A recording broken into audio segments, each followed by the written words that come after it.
सभी भाई बहनों को नमस्कार।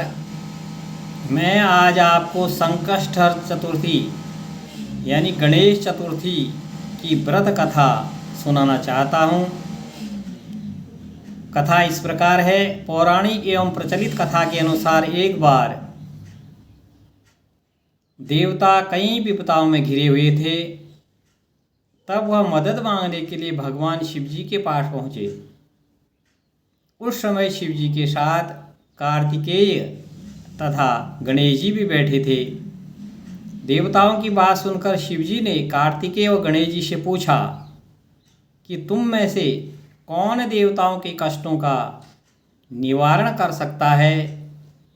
तब कार्तिक व गणेश जी दोनों ने स्वयं को इस कार्य के लिए सक्षम बताया। कहा कि हम दोनों सक्षम हैं इस कार्य के लिए। इस पर भगवान शिव ने दोनों की परीक्षा लेते हुए कहा कि तुम दोनों में से जो पहले पृथ्वी की परिक्रमा करके आएगा वही देवताओं की मदद करने के लिए जाएगा। अर्थात देवताओं की सहायता वही करेगा जो पृथ्वी की परिक्रमा करेगा। ऐसा वचन सुनते ही कार्तिकेय अपने वाहन मोर पर बैठकर पृथ्वी की परिक्रमा करने के लिए निकल गए। परंतु गणेश जी अब सोच में पड़ गए। उन्हें सोचा कि मैं चूहे के ऊपर चढ़कर सारी पृथ्वी की परिक्रमा कैसे कर पाऊंगा। मैं तो समय पर पहुंच ही नहीं पाऊंगा और इस कार्य में बहुत सा समय लग जाएगा। तभी उन्हें एक उपाय सूझा। उनके मन में एक विचार आया। तो गणेश जी अपने स्थान से उठे और अपने माता पिता की 7 बार उन्होंने परिक्रमा करी और 7 बार परिक्रमा करके हाथ जोड़कर वह वहीं बैठ गए। परिक्रमा करके लौटने पर कार्तिकेय ने स्वयं को विजेता बताया और कहने लगे, मैं सारी परिक्रमा करके वापस आ गया हूँ, इसलिए मैं विजयी हो गया हूँ।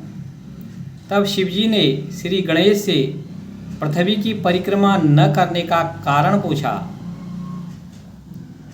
तब गणेश जी ने कहा, माता पिता के चरणों में ही समस्त लोक है। यह सुनकर भगवान शिव ने गणेश जी को देवताओं के संकट दूर करने की आज्ञा दी। इस प्रकार भगवान शिव ने गणेश जी को आशीर्वाद दिया कि संकष्टहर चतुर्थी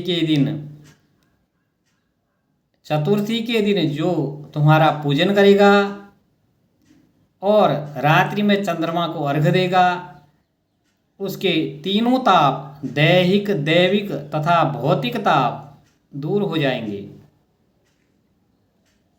इस संकष्ट चतुर्थी का जो व्रत करेगा, इसके प्रभाव से सभी तरह के संकट दूर हो जाएंगे और उसे जीवन में सुख प्राप्त होंगे तथा चारों तरफ से मनुष्य को सुख समृद्धि की प्राप्ति होगी तथा पुत्र पौत्रादि धन ऐश्वर्य की कभी कमी नहीं रहेगी। इसलिए इस संकष्ट चतुर्थी यानी गणेश चतुर्थी का व्रत करना चाहिए। इसको करने से सभी मनोकामनाएं पूर्ण होती हैं। श्री गणेशाय नमः।